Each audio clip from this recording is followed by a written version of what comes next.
Chegando na nossa programação, seja muito bem-vindo. Ricardo, bom dia para você, obrigada pela sua presença. Olá, bom dia Paula, bom dia Filipe, muito obrigado pelo convite, é sempre com muito gosto. Obrigada. Ricardo, eu queria começar falando contigo um pouco mais deste cenário internacional hoje, principalmente com os dados do CPI nos Estados Unidos, reforçando, acho que muito mais as apostas ali em relação à manutenção da taxa de juros pelo Federal Reserve, né, na reunião de amanhã.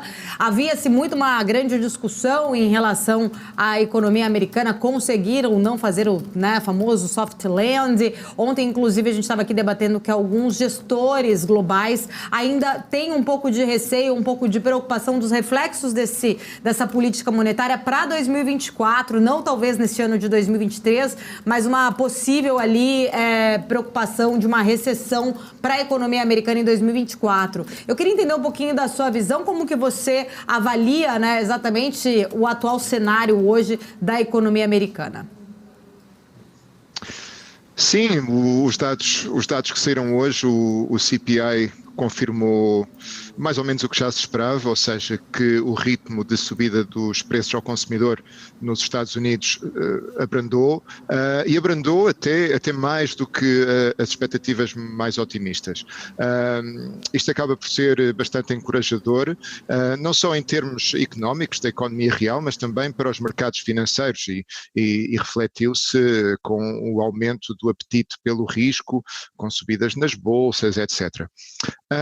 Quanto aos riscos de recessão, eu estou de acordo que o impacto total deste apertar da política monetária da Fed, que tem vindo a acontecer, ou seja, a Fed subiu taxas de juro 10 vezes consecutivas, ou seja, nas últimas 10 reuniões do Comitê de Política Monetária da Fed, foi decidido subir as taxas de juro. E isto é uma postura bastante agressiva, é um apertar da política monetária de forma muito agressiva, e quando isto acontece, normalmente os efeitos sobre a economia não são imediatos, ou seja, uma subida de taxas de juro normalmente reflete-se um pouco mais tarde, à volta de 6 meses, talvez até um pouco mais.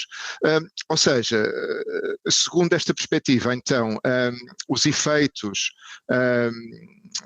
desta subida das taxas de juros que a Fed tem vindo a levar, mesmo considerando que face ao abrandamento da inflação não irá subir agora quando anunciar a decisão da política monetária amanhã, irá fazer uma pausa nesta subida. Mesmo assim, eu penso que existem riscos, o que os americanos chamam o tail risk, ou seja, um risco, pronto, não é um risco muito grande, mas é um risco que está ali, que existe, de que os Estados Unidos, a economia americana, venha a entrar num período de contração lá para o fim do ano, possivelmente no princípio do próximo ano.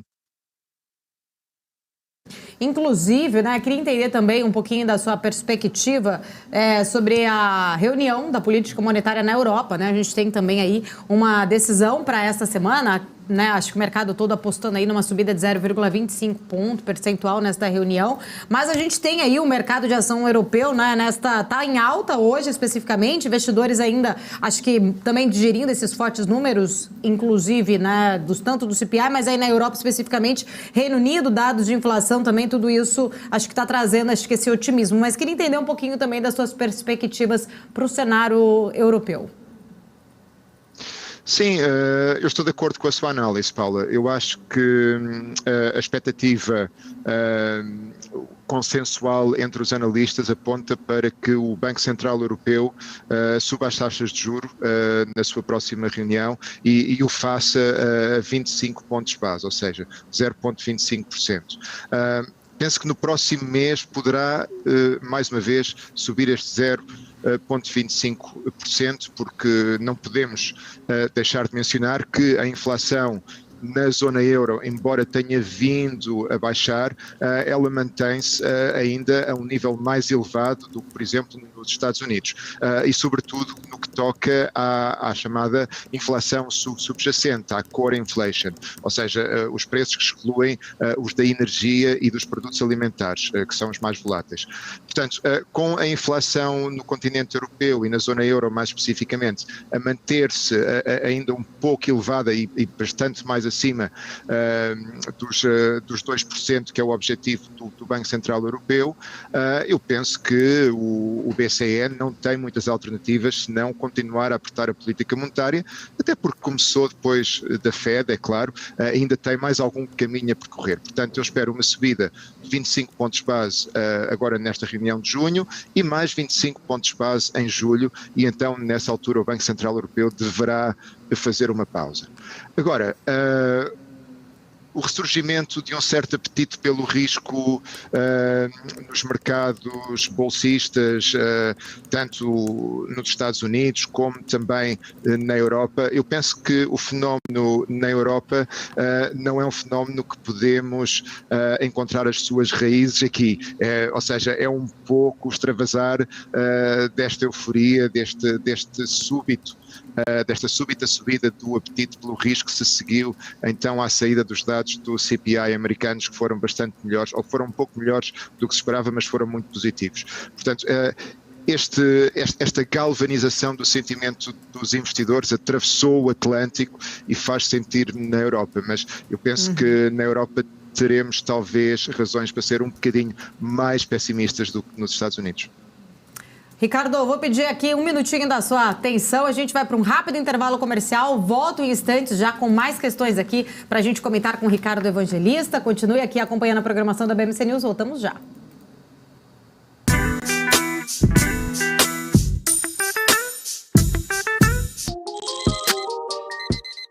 Você acorda com sede de informação.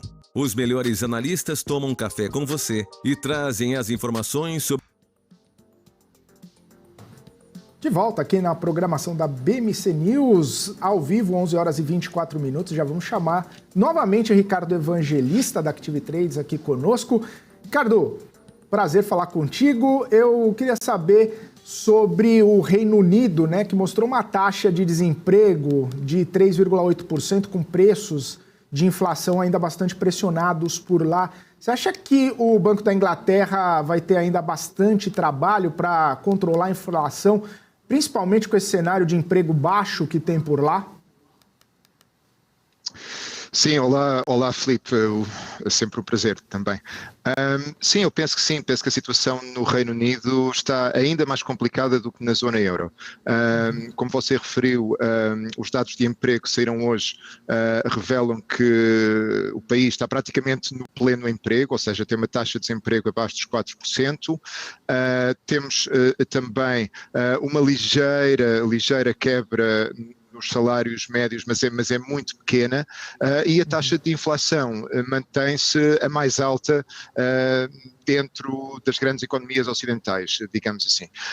Ou seja, o Bank of England ainda tem bastante trabalho pela frente, e eu penso que o cenário mais provável é que o Bank of England suba os juros pelo menos mais 50 pontos base, mas possivelmente até mais. O Reino Unido tem conseguido evitar a recessão, tem conseguido evitar entrar tecnicamente em recessão, mas tem sido muito à tangente. Com o mercado de emprego ainda tão forte, penso que o Bank of England vai continuar a mostrar determinação para controlar a subida dos preços ao consumidor, e vai fazê-lo com mais subidas dos juros, como eu disse, pelo menos mais 50 pontos base, possivelmente 75. O Ricardo, nessa situação, né, a gente tem visto muitos países bastante pressionados por conta de inflação, alguns entrando em mais recessão do que outros. E aí, quando a gente pensa na Europa, né, voltando para o Banco Central Europeu, tendo como necessidade elevar juros e fazer mais aperto monetário, ter mais desaceleração ou promover mais desaceleração econômica, nos países que são muito diferentes, né, que já passam por mais dificuldades, A gente vê uma Alemanha, né, que é a maior economia da Europa, já enfrentando dificuldades, já entrando numa recessão técnica.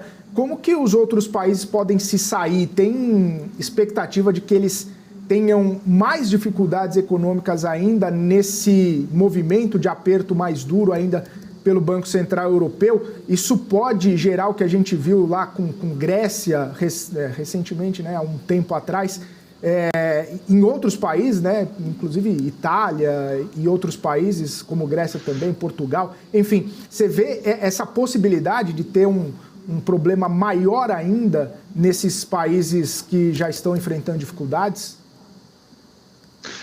Olha, olhando para a história da última década, de facto é verdade que os países da periferia da zona euro, que você mencionou aí, a Itália, a Grécia, Portugal, Espanha, foram os que mais sofreram durante a última crise do euro, há mais ou menos 10 anos atrás, e sofreram de uma forma muito intensa, tiveram que impor programas de austeridade draconianos, enfim, não foi nada fácil.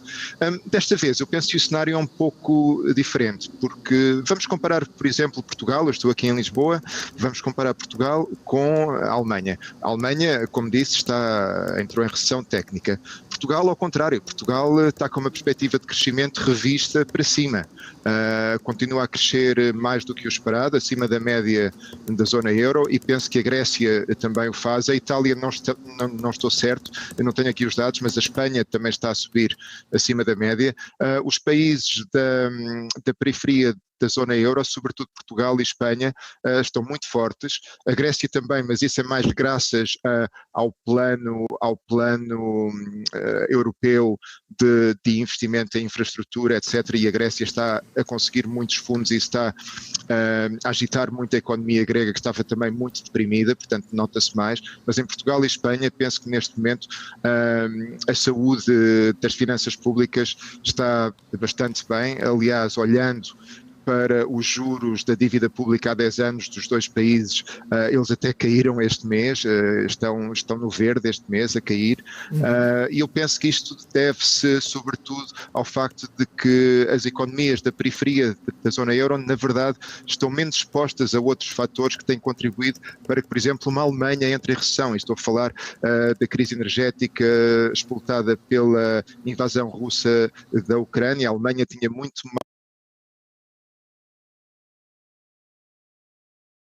a crise tem vindo a gerar, e também outros países como a Holanda, que são a Bélgica, que são países tradicionalmente com as contas muito certinhas, que são muito bons tecnocratas, mas desta vez estão a sofrer mais, talvez por causa de uma certa mudança do eixo geopolítico que veio beneficiar os países da periferia, sobretudo do sudoeste da Europa, e está a prejudicar mais aqueles do nordeste, aqueles que tradicionalmente eram os que se portavam melhor. Por isso eu penso que a Europa a duas velocidades mantém-se, mas desta vez invertida, com a periferia a sofrer menos os efeitos deste apertar de políticas monetárias e também de outros fatores desta conjetura que tem prejudicado muito a Alemanha e a Holanda e outros países.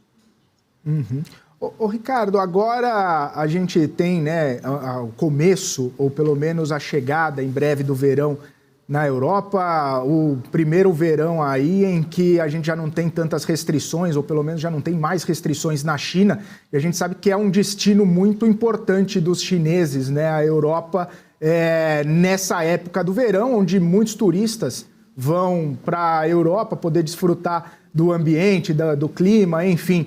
E tem uma perspectiva de que, claro, esse movimento turístico injete muito dinheiro na Europa. Por outro lado, tem a possibilidade de gerar mais inflação com mais dinheiro circulando, né? Porque também chega ao turista, os empresários aumentam os preços buscando colocar mais dinheiro no bolso, obviamente, e isso acaba impactando também os locais, né? Os moradores locais. Como que você está percebendo essa possibilidade? Como que você está percebendo esse cenário do verão na Europa por conta dos turistas, por conta da chegada de cada vez mais gente, desse ambiente de chegada de mais chineses também, com a reabertura lá e mais pessoas podendo circular na Europa? É algo que te traz preocupação? É algo que te traz mais um alívio por conta dessa mobilidade, dessa entrada de dinheiro? Os países estão vendo mais com preocupação, estão vendo com mais ânimo? Como que você está percebendo essa situação específica nesse momento? Olha, Filipe, eu devo dizer que aqui em Lisboa o verão já começou em abril, já estamos com temperaturas acima dos 30 graus desde abril, portanto o verão já vai longo aqui. É verdade, e tenho visto aqui perto do nosso escritório, temos lojas, por exemplo, da Louis Vuitton, Hermès, essas marcas, e vejo filas de chineses à porta para entrar, para fazer as suas compras. Nota-se, fisicamente nota-se, é muito visível. Sim, é verdade que o influxo de turistas poderá ter algum impacto no consumo, e o consumo a aumentar poderá depois ter um efeito sobre a inflação, mas eu penso que esse efeito negativo da subida dos preços ao consumidor é mais do que contrabalançado pelo efeito positivo para as economias europeias. As economias europeias são, neste momento, economias que dependem muito de exportações, sobretudo para o mercado asiático. Por exemplo, a China, neste momento, compra cerca de 30% das exportações europeias do setor do luxo.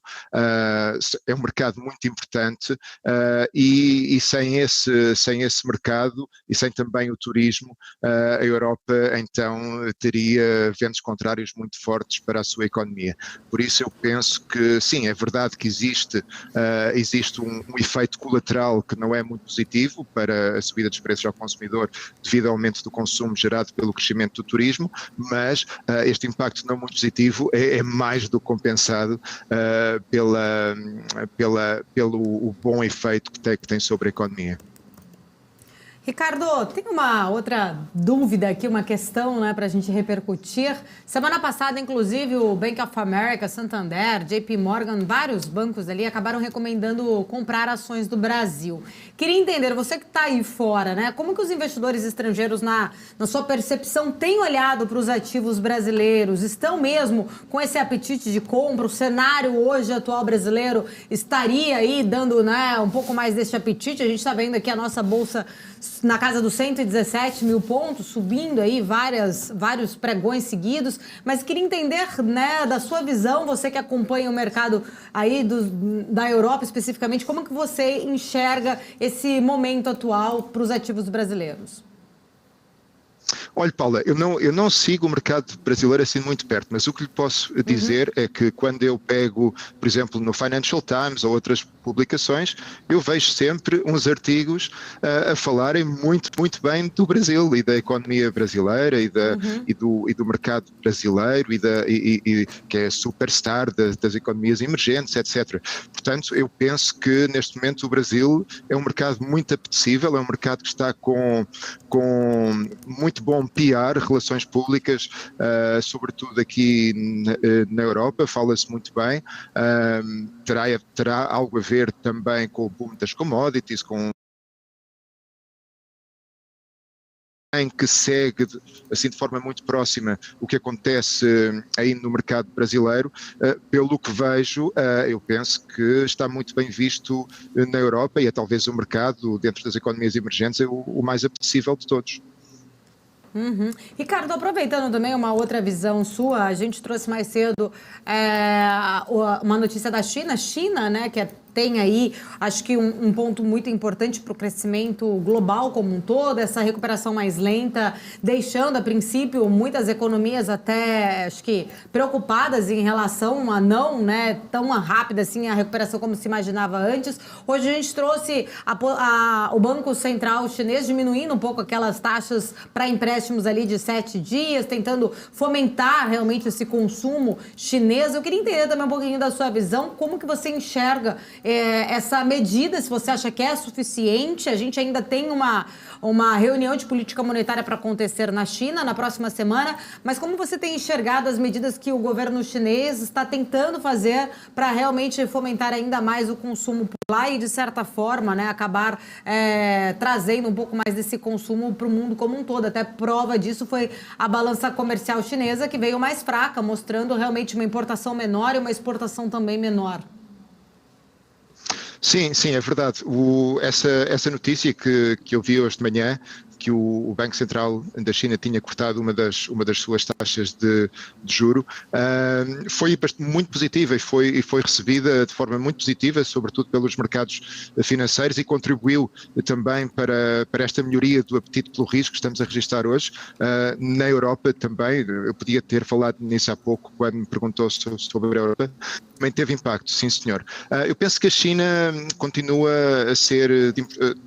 a ter uma importância fundamental, sobretudo para a Europa, mas eu diria globalmente.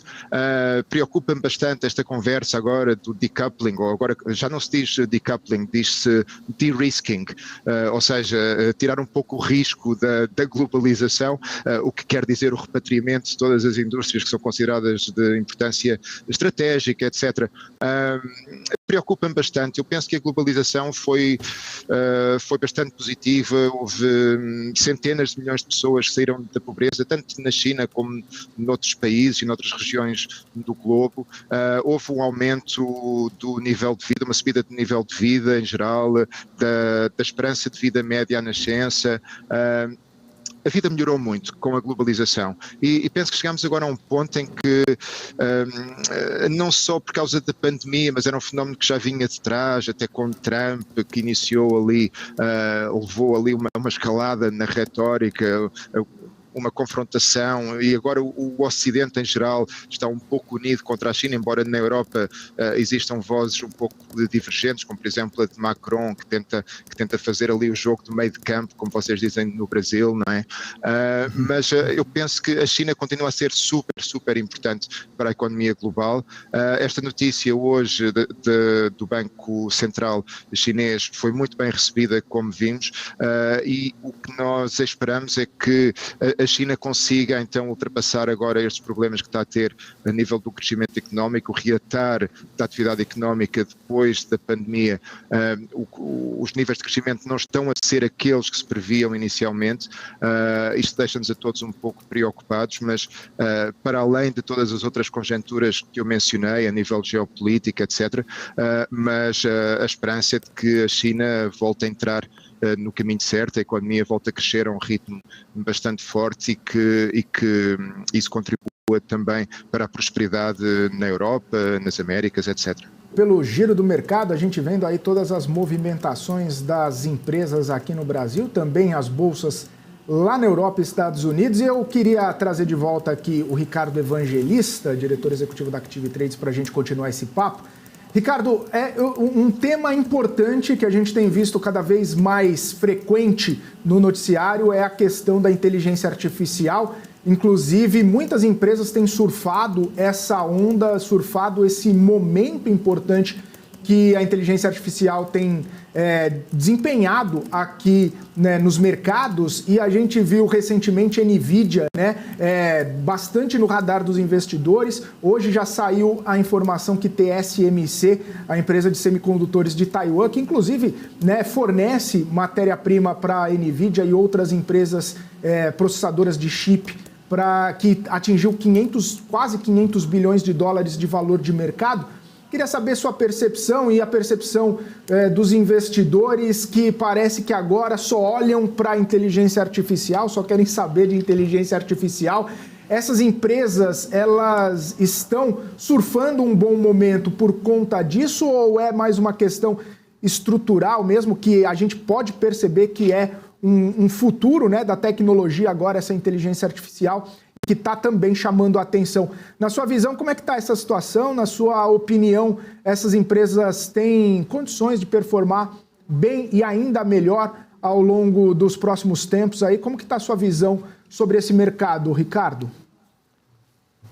Sim, eu penso que no caso da NVIDIA, por exemplo, a empresa tem, a meu ver, condições para continuar a obter bons resultados. Eles têm um chip que é único no mercado, segundo eu sei, e que é bastante necessário para a continuação do desenvolvimento a nível de hardware para a infraestrutura de inteligência artificial. Portanto, eu penso que existem algumas empresas, sobretudo as que estão envolvidas com a produção deste hardware, ou seja, dos chips, etc., que tem, de facto, condições que neste momento se mostram muito, muito favoráveis e eu penso que haverá espaço para mais crescimento. No entanto, falando de forma mais geral, não consigo deixar escapar alguns ecos de 2000, 2001 com a bolha da .com, não é? Existem aqui algumas semelhanças e poderá haver de forma mais abrangente dentro do setor da tecnologia, poderá haver aí alguma especulação, alguma espuma, digamos assim, que talvez depois venha a ser objeto de uma correção. Mas empresas como a Nvidia, eu penso que têm pernas para andar. Tá certo. Ricardo, eu quero agradecer sua participação, sempre muito bom poder bater esse papo contigo, ouvir sua visão sobre temas bastante importantes no cenário econômico e, claro, no cenário do mercado também. Muito obrigado pela disponibilidade, todo o time da Active Trade sempre com a gente. Um abraço para você, até uma próxima.